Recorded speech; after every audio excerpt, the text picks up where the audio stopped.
Ljotića. Znači čovjek vrlo čvrstih ubeđenja, jasnih religijskih određenja. Njega su čak zvali Mite Bogomoljac posprdno među političarima pre rata. Nažalost, on jeste imao taj bogomoljački pokret koji je bio činjenica deo zbora i činio je njegovu dobrim delom duhovnu osnovu. Čovjek koji je znao zašto se zalaže, jasno video sve nedostatke sadašnje demokratije koju možete i vi pogledati u najstrašnijem reality show koji ide na drugom programu RTS-a koji se zove Prenos Skupštine. Onda shvatate zašto smo mi u pravu, a ne ovi koji zagovaraju sadašnji oblik liberalne demokratije. Kada imate ljude da ne misle svojom glavom, nego misle partijskom knjižicom, kada ne rade za dobro Srbije, nego rade za dobro partije i ličnu dobrobit. Dimitrije Ljotić nikad nije bio bogat čovjek. On nikad nije tražio ličnu dobit. On je u Smederevu imao svoju advokatsku kancelariju. Bio je cenjen čovjek u Smederevu i samo ako prođete malo među narodom, čućete da se vrlo lepo govore o njemu i to je razlog bio što je pokrenuta inicijativu u Smederevu da se Dimitriju Ljotiću podigne spomenik. Evo, ako krenemo iz Beograda ka Smederevu, naići ćemo na Grocku, odakle je Milan Nedić, ministar također u srpskoj vladi, pa zvali su ga Srpska majka i idemo ka Smederevu gde je živeo i radio Dimitrije Ljotić. Uopšte njihova saradnja Ljotić, Nedić, Ljotićevci, Nedićevci i ostali za vreme Drugog svjetskog rata, evo, u nekim istorijskim zapisima je navedeno da je Dimitrije Ljotić zbog nekih neuspelih dejstvovanja u vladi i na nekim drugim poljima bio postavljen kao čovek. Zato sam se pitao za njegov psihološki profil ličnosti, kakav je to uopšte čovek po karakteru. On je bio i toj tajnoj policiji, imao je ljude u takozvanoj tajnoj policiji. Znači, kakva je bila saradnja sa Nedićem? To ću jako da se usprotivim vama. Nije on imao nikakve ljude u tajnoj policiji. Možda se neko izdavao za Ljotićevog simpatizera da bi možda eventualno nekakve beneficije možda nekad negde dobio, ali verujte mi, ono što se zna sigurno da Ljotić nije imao svoje ljude u tajnoj policiji. A kako je sarađivao? Činjenica je da je sarađivao... Preskočili smo do rata jedan vrlo važan period, a to je period od 6. januara 1935. do 6. aprila 1941. 6. januara 1935. godine u Ljubljani formiran izbor. Od tada počinje zvanično dejstvo te jugoslovenske... Ali postoji, gospodine Filipoviću, nešto veoma intrigantno. Ljubljana, zbor. Zašto nije skup? Združena borbena organizacija rada. Tako je formirana. Združena borbena organizacija rada. To je smatralo se... To više zvuči nesrpski. Zašto? Zašto bi... Sabor. Ali otkud... Pa imali smo zbor Narodne garde u Hrvatskoj za vreme... Zbor je slovenska reč. To ne znači da je njihova riječ. Pa ne znači da je njihova reč. To što Hrvati kradu naše reči... Ajmo da vidimo, znači ta neka... da su to njihove reči, znate. Neka koincidencija, znači Ljubljana, osnovan jugoslovenski zbor, a Dimitrije Ljotić kasnije gine također u Sloveniji, ali u Ajdovščini. Znači, kada je krenuo kod Vojvode Momčila Đujića po njegovom pozivu, pa da vidimo... I pitanje da li to bio njegov poziv, ali dobro. Dobro, nije bio njegov poziv. Ne znam njega je Vojvoda Đujić voleo, ali verovatno je, cenio, kako vi kažete, poštovao, a da nije slučajno bio scenario kao sa Slobodanom Penezićem Krcanom na Ibarskoj magistrali, gde pored jednog drvoreda na svakih 10 kilometara čovjek nastrada. Da vam kažem nešto, Slobodan Penezić Krcun, komunista, je ubio svoj narod. I on je likvidiran onog trenutka kad je rekao Titu u pijanom stanju, Tito sve jesi, samo Srbi nisi. Posle toga vrlo brzo je naleteo na ravnom delu puta na drvo. Znači bio je dobar čovjek? Ne, bio je pijan. To je nešto drugo. Bio je pijan u tom trenutku. Krcun je okrvavio ruke.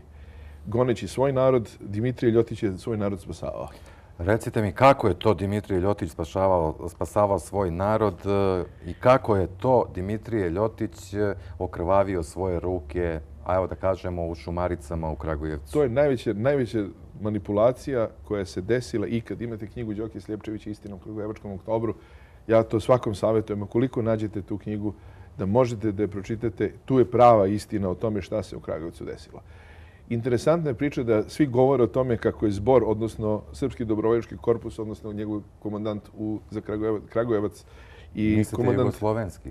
Srpski dobrovoljački korpus. Ljotić je za vreme rata, videvši šta se dešava u nezavisnoj državi Hrvatskoj, u velikoj meri korigovao svoj stav o jugoslovenstvu. I on je definitivno se okrenu onda svojoj veri, pravoslavlju i svom narodu Srbima. I to je razlog zašto se danas sadašnji naslednici i nastavljači dela Dimitrija Ljotića zovu Srpski narodni pokret Zbor. Zato što... Evo gledamo sada, oprostite, gledamo sada ove naše četnike. Ovo je Mirka ova, kako se zvala. Dobro, ovaj kralj Petar II. Kralj Petar, ono je malo prije bio Nikola Kalabić, ako sam dobro video. I Đujić i Kalabić i tako, da. A recite mi, kako je sarađivao Ljotić sa Kalabićevim četnicima, sa Kostom Pećanca i tako dalje? Ja ne znam da vam kažem, Kalabić je bio komandant Kraljeve garde. Dosta čudnovato, jedan valjevski geometar, čiji je otac bio dobar prijatelj Draže Mihajlovića, on ga je postavio za komandanta svoje najbliže jedinice. Kalabić, ja ne znam, nisam siguran, moram da priznam koliko je sarađivao sa Dimitrijem Ljotićem. Ono što jedino što znam jeste da je glavna veza između Ljotićevih jedinica, bar u početku, odnosno Ljotićeve ideologije i ljudi iz Zbora i Dražinih jedinica bio general, pukovnik prvo, pa onda general Kosta Mušicki. On je bio uhvaćen od strane Nemaca, osuđen na smrt i na molbu generala Nedića, srpske majke, izvučen iz zatvora i pomilovan. Dobro, i sa Kostom Pećancem, naravno, Ljotić sarađuje. Sa Kostom Pećancem i Ljotić imao zajednički interes, kao što i Ljotić imao zajednički interes saradnje sa Dražom Mihajlovićem, a onda, posle pod dejstvom nekih drugih ljudi sa strane, Draža mu šalje metak i kapu. To je vrlo interesantna priča. Postoje svoju kapu, ali postoji metak u njoj i poruka je bila jasna. Ili se stavi pod kapu, ili ti sledi metak. I bio je metak. Nije. Pucali su Ljotićevci na četnike. To je zavedeno. Postoje i obrnuto. Dobro, ali zašto su, ne kažem ja, da su prvi Ljotićevci pucali na četnike? Zašto su četnici pucali na Ljotićevce? Nije ni važno uopšte ko je prvi pucao. Bitno je veoma, gospodine Filipoviću, važno je da smo naterani da pucamo. Zato ste ovde da kažete, naravno. Slažem se, ali je bitno da se kaže da je pucao Srbin na Srbina. Znate, u velikoj meri strane obaveštene službe, verujte mi, a Englezi su tu imali dobro svog udela, su se trudili da srpsko nacionalno biće i srpski nacionalni korpus usitne. Jedan veliki deo je prišao Draži Mihajloviću zato što je Draža bio legalni, postavljeni ministar vojni i bio komandant Jugoslovenske vojske otadžbine, postavljen njegovog veličanstva kralja Petra II. Jel, gospodine Kotaraš, da li je Draža Mihajlović sarađivao sa okupatorima kao što je to radio Dimitrij Ljotić? Ne, apsolutno ne. A zašto? Govore iza njega. Da je sarađivao sa Nemcima, sa kvistlizima i tako dalje. Ne, apsolutno nijedan dokaz o tome. Nikakav kvisling. Nipošto kvisling. Recite, gospodine Kotaraš. Mogu li ja prvo ono za Vojvodu, molim vas? Znači da ne ostavimo dužni gledalacima. Znači, vi ste me, kad ste me predstavili, rekli ste da sam četnički vojvoda, međutim to nije tako, jel da? U srpskom narodu trenutno postoji samo jedan četnički vojvoda, to je Slavko Aleksić. Svi drugi koji se tako predstavljaju prosto nije tačno. Zbog čega? Zato što je vojvoda Momčilo Đujić... Ko im daje ukaze? Ja sam imao za goste ovde četničke vojvode. Ukaz je dao vojvoda Momčilo Đujić Šešelju 89. godine tamo u Sjedinjenim Američkim Državama. Šešelj je poslije, bez znanja vojvoda Momčila Đujića, na Romaniji podijelio titule vojvoda.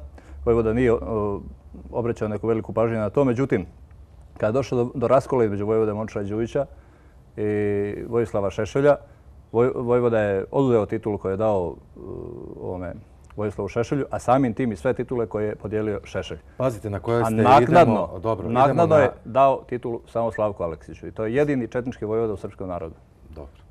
Dobro, na Ravnoj gori za Markov dan imamo 17 parastosa generalu Draži Mihajloviću i td. Znači, to je činjenica. Idemo na reklame, pa pazite na koje ste. Nastavit ćemo razgovor. Ali samo jedan parastost Dimitriju Ljotiću. Da, pričamo o Dimitriju Ljotiću, naravno. Kako kažu, o Kvislingu, domaćem izdajniku, saradniku okupatora. Dobro, nemojte mene da bijete, molim vas. Samo nemojte previše u to ulažiti. Molim profesor Ljotića daleko kompetentniji. Znači, mene o Đujiću, o tim stvarima, o komunistima. Vi ćete o Đujiću, Vojvodi, vi ćete o Dimitriju Ljotiću. Dobro večer, dobrodošli u Sklopku. Ko beše, ko nekada reklame?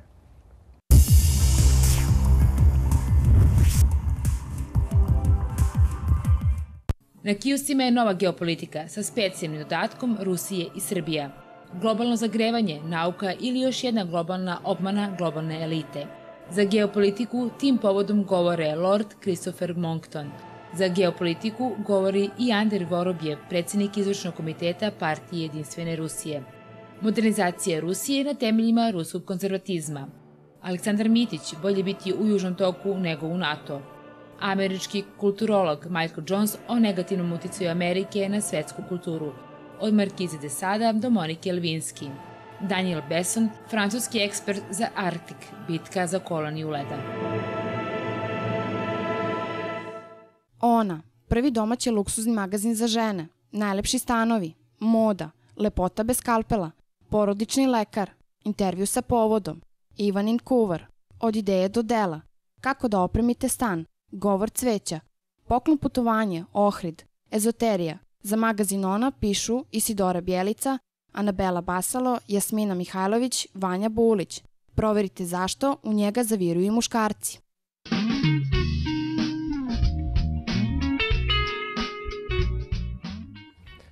Ko beše ko nekada, pre Drugog svjetskog rata i posle Drugog svjetskog rata, ministri u vladi Srbije, pravnici, doktori, generali, kapetani, pukovnici, Dimitrije Ljotić, Vojvoda Momčilo Đujić, Nikola Kalabić, Dragoljub Draža Mihajlović, Kosta Pećanac, Mušicki, Račić, Bojović, Tufekđić i ostali, Pavle Đurišić. Ajde.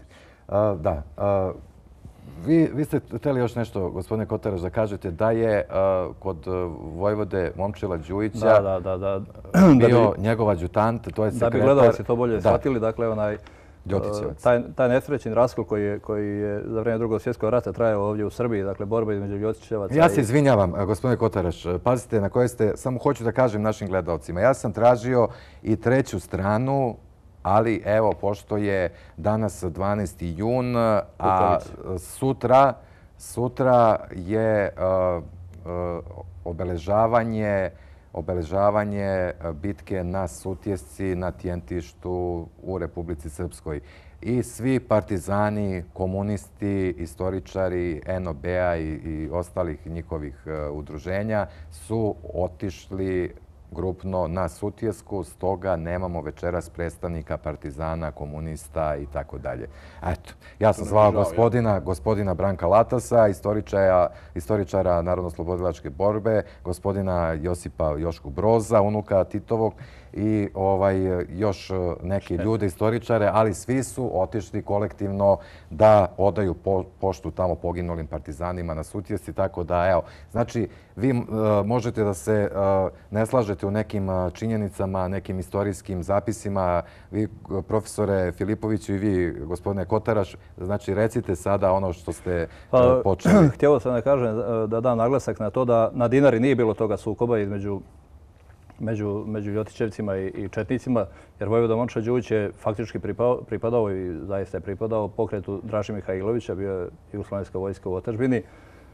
Treba naglasiti i to da je kod Vojvode Momčila Đujića bilo par stotina Srba rimokatolika iz Kaštela, koji su bili Ljotićevci predratni, a tražili su da se bore zajedno sa našim Srbima u Dirskoj čečkoj diviziji. A također vrlo je važno i naglasiti to da čitavo vrijeme dok je Vojvoda Đujić živio u emigraciji, njegov lični sekretar bio je Đorđe Dragaičević, da tako kažemo, ljuti Ljotićevac. Recite mi, gospodine Filipoviću, doktore Filipoviću, evo vidimo... Možete i druže. Mi se oslovljavamo sa druže, to je interesantno. Sa druže se. Mi smo drugovi, mi smo Ljotićevci, mi smo drugovi. Mi smo drugovi. Nemamo drugarice, imamo drugova samo. Nemate, znači, simpatizerke? Imamo simpatizerke, ali i one su drugovi. Komunisti su ukrali to druže. Dobro, recite mi po nekom poređenju mnogih i stavovima naših građana od već unazad desetina godina, mnogi Ljotića, Dimitrija upoređuju sa Frankom iz Španije. To ni blizu nije. Znate, Franko je prvo bio na vlasti, došao uz pomoć Nemaca. To je bio građanski rat. Ovdje je Dimitrij Ljotić... Šta je po vama bio Franko? Po ideologiji? Generalisimus. A po ideologiji on je bio Frankovac. Frankovac. On je imao svoju nekakvu ideologiju koja je dosta bliska nemačkom nacizmu. Franko, fašist. Pitanje je da li fašista. Fašisti su ipak više Koja je okrenuti... definicija fašizma, uopšte fašista? Koja je definicija? Definicija da je to pokret, isto tako narodni pokret koji je... Ima li razlika Quisling i fašista? Velika. Quisling je po Vidkunu Quislingu, Norvežaninu, koji je prihvatio da služi Nemcima kada su Nemci ušli u Norvešku. Zato i kažem da Ljotić nikad nije bio Quisling. Pitanje je Nedić da li se može smatrati srpskim Quislingom kakvim komunisti žele da ga prikažu. Zašto? Ljotić je pre svega, pre 6. aprila. A zašto prebacujete loptu na Milana Nedića kad je on bio srpska majka? A Ljotić, Dimitrija nikad nisu nazivali tako nekim lepim imenom. Dimitrij Ljotić nikad nije imao formalnu vlast. On je bio komesar za, mislim, bezbednost i ideološki rad, nisam siguran, znači nikad nije imao formalnu vlast. On je, kažem, vrlo čudnovat čovjek koji nikad nije težio ličnoj afirmaciji. Zato sam rekao, nikad nije bio lično bogat. Imao je svoje stavove, vrlo jasne stavove od kojih nije odstupao.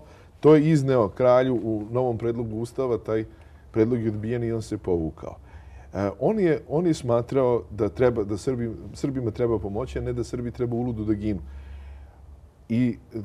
Ali pre 6. aprila, to je ono što sam počeo da pričam, on je naredio svojim pristalicama, odnosno savjetovali i naredio da moraju biti deo jugoslovenske vojske i gotovo svi koji su bili pozvani u vojsku, tada svi su se odazvali i sam Ljotić je bio i okupacija ga je zatekla u Bjeljinskoj kasarni. On je bio u Bjeljini jer on ne treba zaboraviti, on je rezervni pukovnik koji je demobilisan tek 20. godine, 1920. posle Prvog svjetskog rata, kao rezervni pukovnik pozvan u Bjeljinsku kasarnu i tu ga je... U Kraljevoj vojsci. U Kraljevoj vojsci. Kralja Petra. Kralja Petra II. Kralja Petra II. Prvo prvog, pa onda drugog. Prvog našeg Čičapere, a posle malog Petra II. Ajmo sada da se malo odmorimo i da vidimo i čujemo jednu pesmu. Kralju Pero, srpski sine.